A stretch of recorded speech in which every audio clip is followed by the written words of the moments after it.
The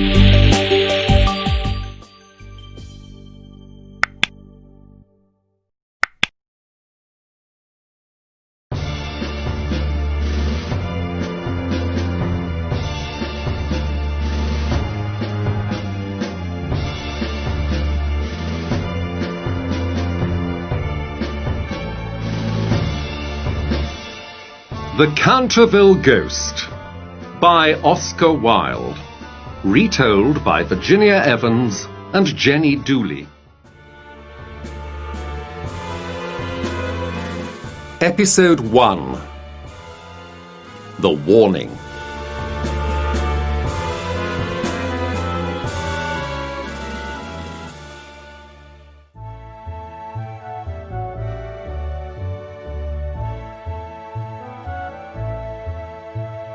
When the American minister, Mr. Hiram B. Otis, bought the large old house called Canterville Chase, everyone told him that he was very foolish. Even Lord Canterville, who wanted to sell the house, tried to tell Mr. Otis that it was a mistake to buy it. "I must be honest with you, Mr. Otis," said Lord Canterville. "There is something very strange about this house. My family and I don't stay here very often." "But what is so strange about the place?" asked Mr. Otis. "There is a ghost here," said Lord Canterville. "It visits anyone who lives or stays here. My poor old aunt, the Dowager Duchess of Bolton, once felt 2 hands on her shoulders as she dressed for dinner. The hands were cold and hard, like the hands of a skeleton. My poor aunt was very frightened. She became ill, and she never really got better. That is why my family and I do not like to stay here anymore." "Did anyone else see the ghost?" asked Mr. Otis. "The Reverend Augustus Dampier also saw it," said Lord Canterville. "Dampier went to Cambridge University, you know. He's very clever, and not the kind of man who imagines things." "No, of course not," said Mr. Otis.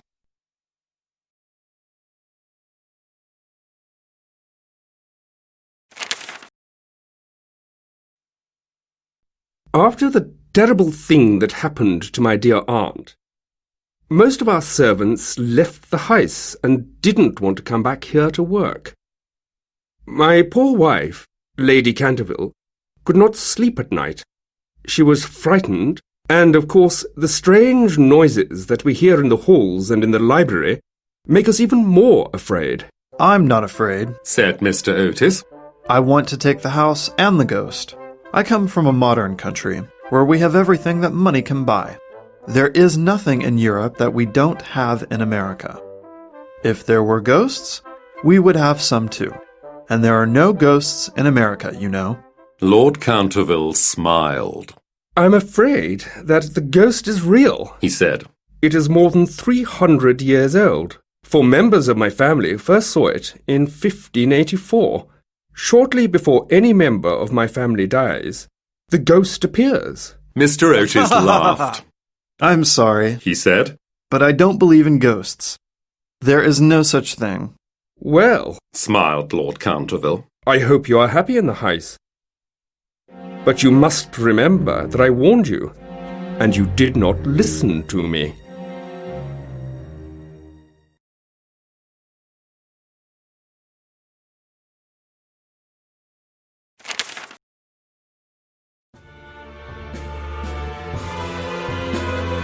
Episode 2. Blood in the Library.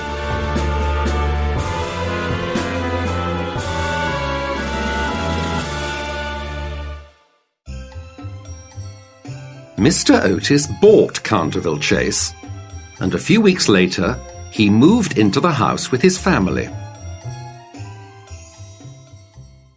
Mr. Otis's wife, Lucretia, was a handsome woman and was always in good health. Their eldest son, whose name was Washington, was a fair-haired, good-looking young man. His sister Virginia was 15. She was slim and beautiful, with large blue eyes. After Virginia came the twins, who were lovely little boys, but they liked to play tricks on people. It was a lovely July evening. The family enjoyed the evening sun as they travelled towards the house. However, as they got near to Canterville Chase, the sky became dark and big drops of rain began to fall. An old woman stood in front of the house. Her name was Mrs. Umney, and she was the housekeeper at Canterville Chase. Welcome to Canterville Chase, She said. I have tea ready for you in the library. The family followed her through the large hall into the library. The library was a long room with a large stained glass window at one end. There was a dark red stain on the floor near the fire. Something has been spilt here, said Mrs. Otis. Yes, madam. Mrs. Umney said quietly. That is blood. How horrible! Cried Mrs. Otis. I don't want blood on my floors. Mrs. Umney smiled.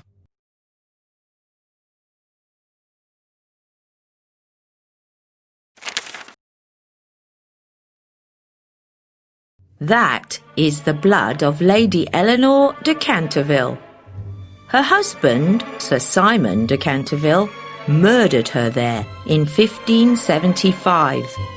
Sir Simon disappeared suddenly 9 years later. No one ever found his body, but his ghost haunts this house. No one can clean the blood from the floor. That's silly, cried Washington. I can clean it up right now with Pinkerton's stain remover. He took a small black stick from his pocket and rubbed at the stain with it. The blood quickly disappeared. You see? He cried. I knew Pinkerton could do it. Just then a terrible flash of lightning lit up the room and there was a loud crash of thunder. Mrs. Umney fell to the floor. What terrible weather they have in this country, said Mr. Otis. My dear Hiram, Cried Mrs. Otis. what can we do with a woman who faints? We can take money from her wages every time she faints, Said Mr. Otis.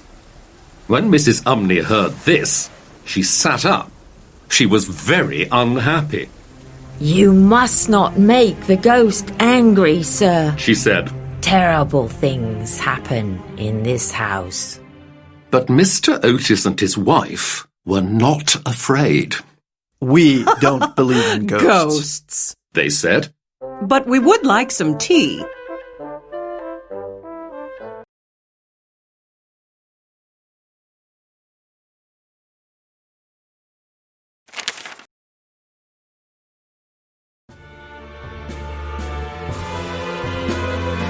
Episode 3. The Ghost Appears.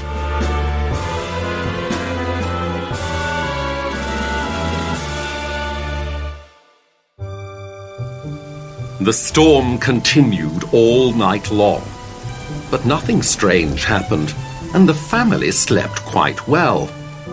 However, the next morning, when they came downstairs for breakfast, they found the terrible stain on the library floor again.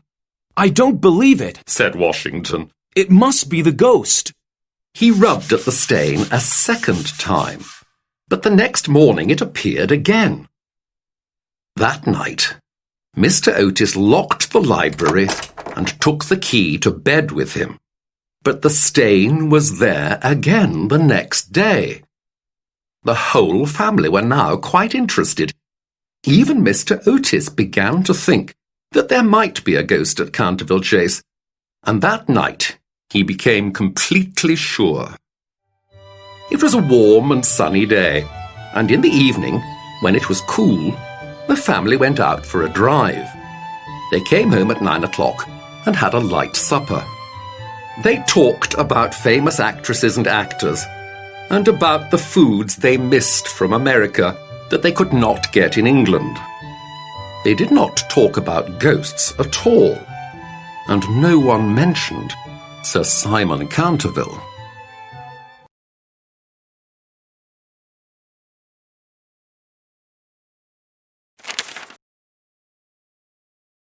At 11 o'clock, the family went to bed.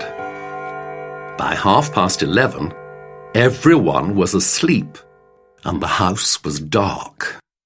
But suddenly, a strange noise woke Mr. Otis. The noise came from the hall outside his bedroom and sounded like the clank of metal. Mr. Otis got up, lit a candle, and looked at the clock. It was exactly 1 o'clock. He felt very calm and was not at all worried. He could still hear the strange noise, and now he could also hear footsteps. Mr. Otis took a small bottle from the table next to his bed. He opened his bedroom door and saw a terrible sight. There was an old man in the hall with red eyes and long grey hair. His clothes were old, dirty and torn, and there were chains around his wrists and ankles. My dear sir, said Mr. Otis. Your chains are making a terrible noise. You really must oil them. He showed the man the small bottle. This is a bottle of Tammany Rising Sun Lubricator, he said. It's just what you need. Mr. Otis put the bottle of oil on a table near the ghost, then went back into his bedroom and fell asleep again.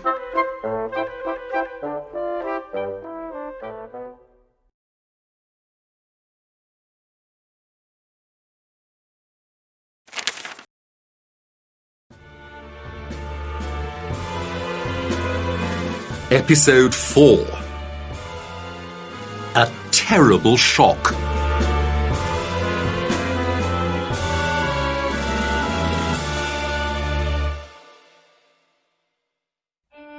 When Mr. Otis closed his bedroom door, the Canterville Ghost stood still for a minute. He was shocked. He could not believe his eyes or his ears. He picked up the bottle of oil and threw it onto the floor. He ran down the hall, making a terrible sound. However, as he got near the top of the stairs, a door opened and 2 little boys appeared. They laughed and whispered to each other. Suddenly, they threw a large pillow at the ghost's head. "Take that, you silly ghost!" shouted the twins. The ghost disappeared from the hall in a flash of green light. The house became quiet, and the twins went back to bed. The ghost found a quiet room in the house and stopped to think. He was very upset and felt terribly insulted. How could these people be so rude to him? Why weren't they afraid of him? The ghost was more than 300 years old. He was terrible to look at, and he frightened everyone who saw him. The ghost thought of the Dowager Duchess, who became ill after he put his hands on her shoulders. He thought of the 4 servants, who went mad when he smiled at them in one of the bedrooms. Then he thought of the Reverend Augustus Dampier, who needed a doctor after he blew out his candle in the hall one night.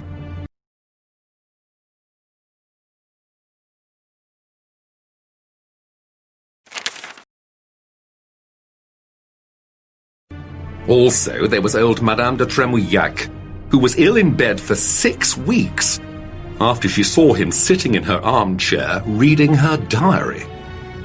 He remembered all the people who had seen him at Canterville Chase and how frightened he had made them. He felt very proud. He was the Canterville Ghost. He was famous all over the country. No one wanted to see him or to be in the house he haunted. And now, some foolish Americans were here. They gave him oil for his chains and threw pillows at his head.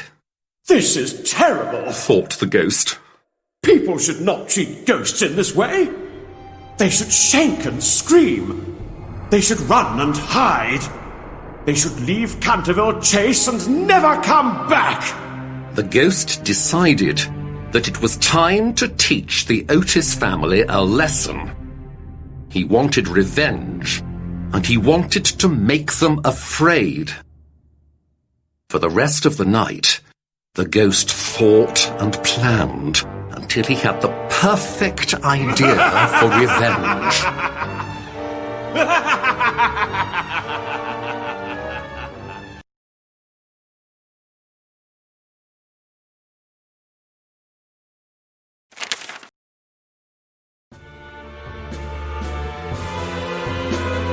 Episode 5. A plan goes wrong.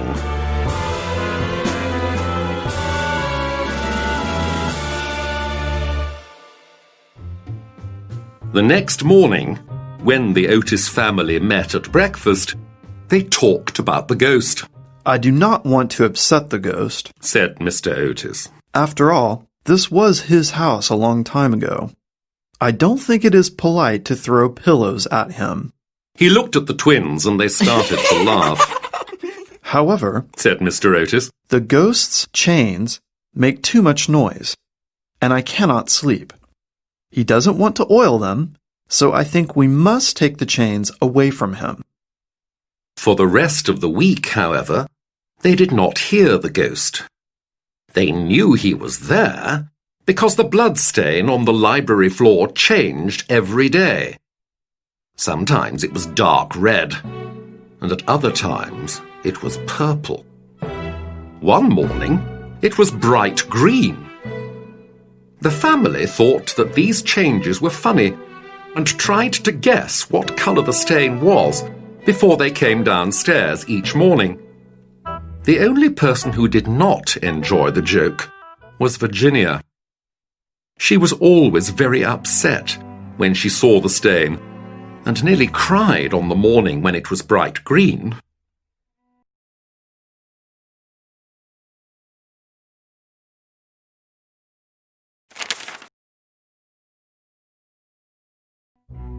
The ghost finally appeared again on Sunday night. Soon after the family went to bed, the ghost tried to put on a suit of armour which stood in the hall. However, the armour was very heavy and it fell to the floor. The family heard a terrible crash. Mr. Otis and the twins ran downstairs. They saw the Canterville Ghost sitting on a chair. The ghost rubbed his knees and looked very unhappy. The twins started to shoot pellets at the ghost, and Mr. Otis tried to hold them back. What are you doing, sir? He shouted at the ghost.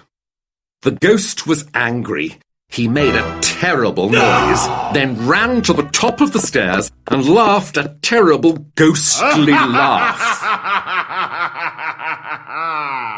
Just then, Mrs. Otis came out of her bedroom with a small bottle. You sound ill, she said. Please, take this bottle of Dr. Dobell's medicine. It's just what you need. The ghost stared at her angrily. He tried to change into a dog, but at that moment he heard footsteps and saw the twins coming towards him. He made a strange sound and disappeared.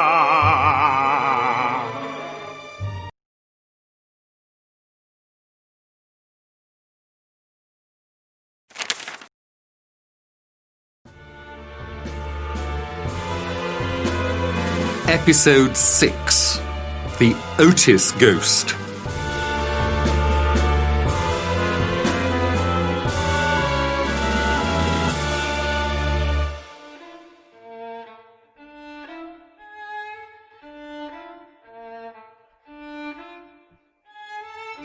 The ghost was very upset. He stayed in his quiet room and did not come out at all, except to make a new bloodstain in the library each night. However, after a few days he felt better and decided to try to frighten the Otis family again. That night, There was a terrible storm. The wind shook the doors and windows of the old house. The ghost was happy. He heard the family go to bed, and he waited until the house was dark and quiet. Then, at midnight, he wrapped himself in a sheet. He went up the stairs and walked along the hall. He decided to scare Washington first, because he was angry with Washington for cleaning up the bloodstain. The ghost waited at the corner of the hall outside Washington's bedroom. When he heard the clock strike midnight, he smiled and turned the corner. Suddenly he screamed and covered his face with his hands. There was another ghost in the hall. Its head was bald, and its face was round, fat, and white. It smiled a horrible smile, and a red light shone from its eyes.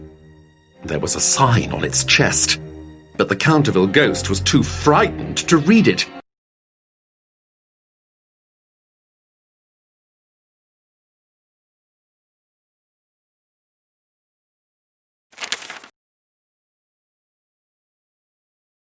He ran back to his room, falling over his own sheet as he raced down the hall. When he got to his room, he jumped into bed and covered his face with the covers. But after a while, he felt brave again. He decided to go and talk to the other ghost as soon as morning came. After all, He thought, two ghosts are better than one. We can frighten the family together. when the sun came up, the ghost went back to the hall outside Washington's bedroom. The ghost was there, but now it looked different. There was no red light in its eyes, and it did not look very frightening at all. The Canterville Ghost touched the other ghost, and its head fell off. He saw that it wasn't a ghost at all. It was just a kitchen brush, a sheet, and a large turnip with a candle in it. He picked up the sign and read it. The sign said, "The Otis Ghost, the only true ghost." The Canterville Ghost was very angry. Those foolish Americans tricked me, He thought. How can I make them sorry for this?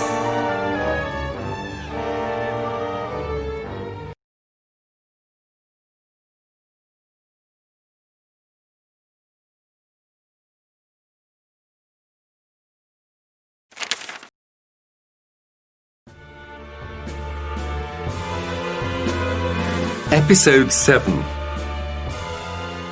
The Twins' Tricks.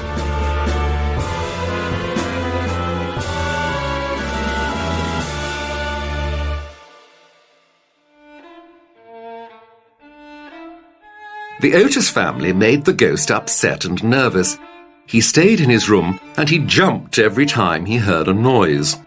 I have to appear in the hall at night. He thought. I have to make strange and terrible noises. I am a ghost, and it's my duty. I must do it. Sir Simon was an evil man when he was alive, but now he was dead. His ghost wanted to do his job properly. Every Saturday, he walked in the hall from midnight until 3 o'clock, but he tried not to let the family see or hear him. He took off his shoes and even took a bottle of Tammany Rising Sun lubricator from Mr. Otis's bedroom and oiled his chains. However, the family knew that he was there, and the twins played terrible tricks on him. One night, they tied a piece of string to the furniture on each side of the hall. The ghost tripped over the string in the dark and fell over. On another night, the twins put some butter at the top of the stairs. The ghost slipped on the butter and fell all the way down to the bottom of the stairs. This made the ghost very angry, so he decided to frighten the twins.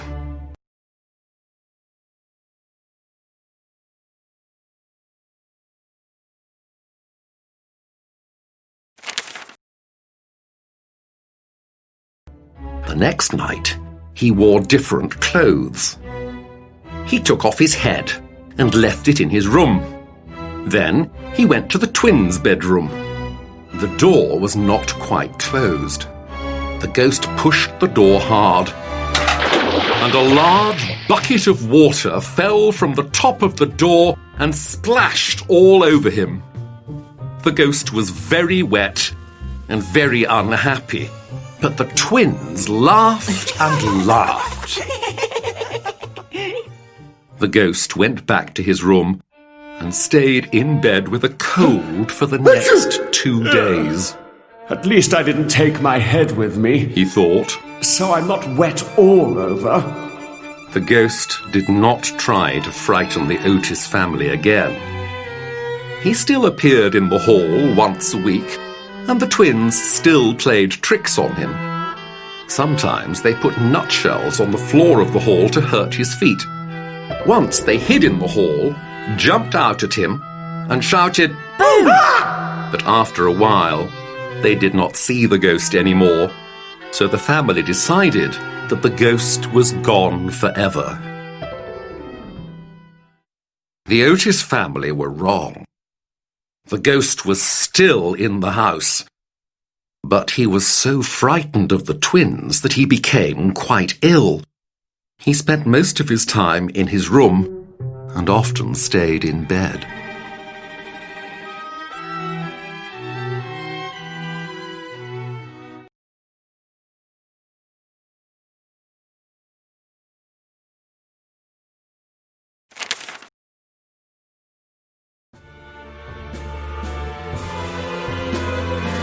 Episode 8. Virginia and the Ghost.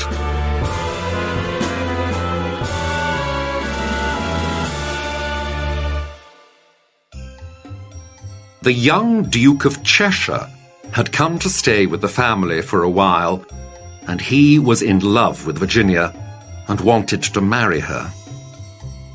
One day, Virginia went horse riding with the Duke. She tore her dress on a fence and went home to change her clothes. As she ran to her bedroom, she went past the ghost's room. She saw the ghost by the window.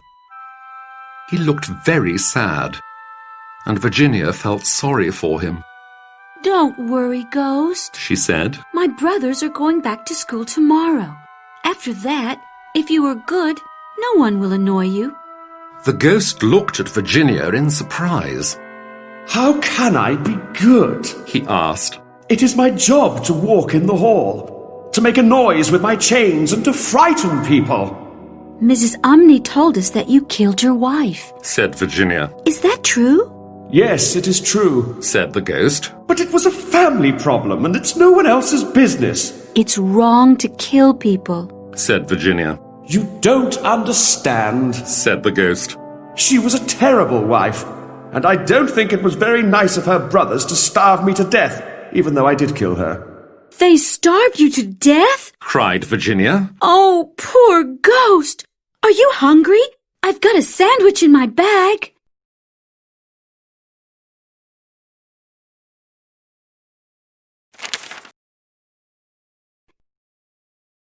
No, thank you, said the ghost. I never eat or sleep, but you are very kind. You are not like the rest of your rude, dishonest family. My family are not rude or dishonest, cried Virginia. You are dishonest. I know you took all the paints from my box to make the stain in the library. You took all the reds, then all the purple, and when they were all gone, you used green. Well, what could I do? Asked the ghost. It is so difficult to get real blood these days. Then the ghost started to cry. Please don't be angry with me. I'm so unhappy, he said. I want to sleep, but I cannot. And I'm so tired. How can I help you? Asked Virginia. The only place where I can sleep is in the Garden of Death, said the ghost. You can help me get there. You are sweet and good. You can ask the Angel of Death to let me sleep forever. I'm not afraid, said Virginia. Let me help you. The ghost took Virginia's hands, Suddenly, the wall opened up into a big black hole.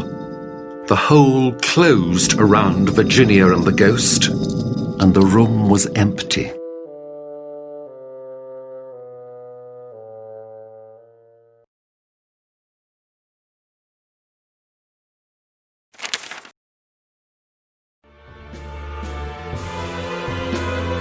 Episode 9. Sir Simon's Secret.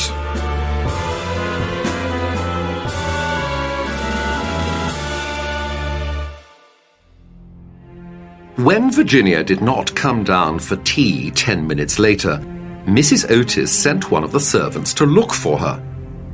But the servant could not find Virginia. At first, Mrs. Otis was not worried. Virginia? But when it got dark, Virginia! she became afraid. The family looked all over the house and garden, but they did not find Virginia. Mr. Otis, Washington, and the young Duke took their horses and rode around for hours. They looked in the village and in the fields, and they asked at the station, but they did not find Virginia. They returned to the house and ate dinner. No one spoke during the meal. They all thought about Virginia. Then, at midnight, just as the clock struck for the 12th time, there was a crash of thunder. The family heard strange music and ran into the hall. Just then, the wall at the top of the stairs opened up, and out stepped Virginia. Her face was white, and there was a small box in her hands. Where were you? Asked Mr. Otis. I was with the ghost, Said Virginia. He gave me this box of beautiful jewels. Oh, my dear, we were all so worried. Cried Mrs. Otis. You must come with me, Said Virginia. I have something to show you.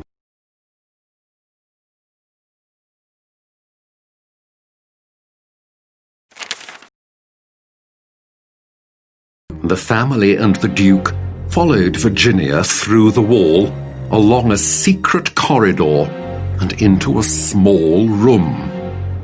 There was a large metal ring on the wall with chains hanging from it. On the other end of the chains was a skeleton. This is Sir Simon, Said Virginia. He was a bad man, but in the end he was very sorry. His wife's brothers kept him here until he died. There was an old jug and plate on the floor.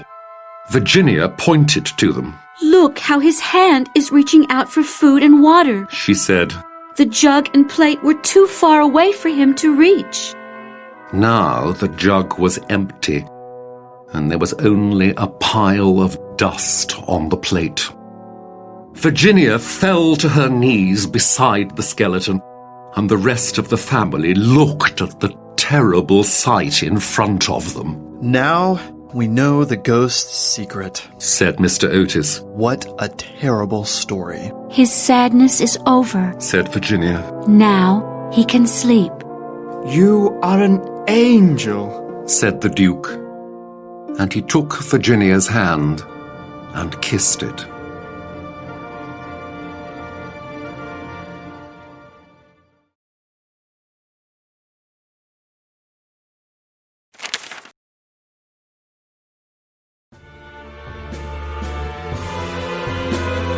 Episode 10. A funeral and a wedding.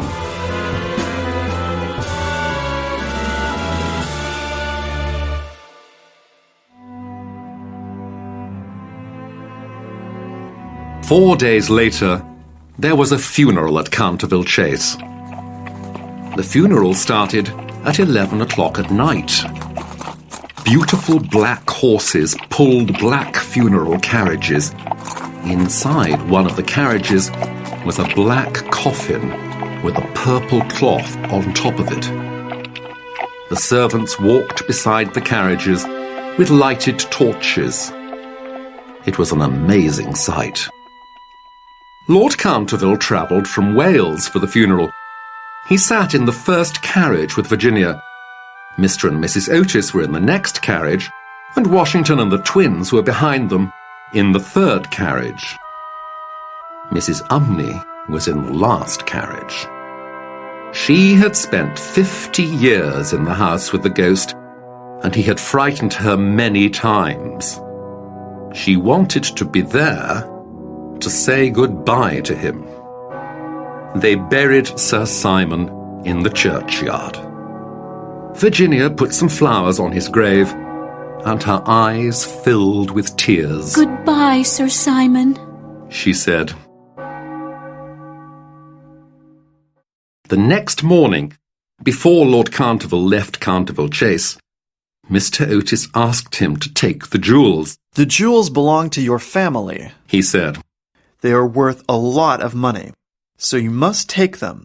However, Virginia wants to keep the box. Can I give it to her?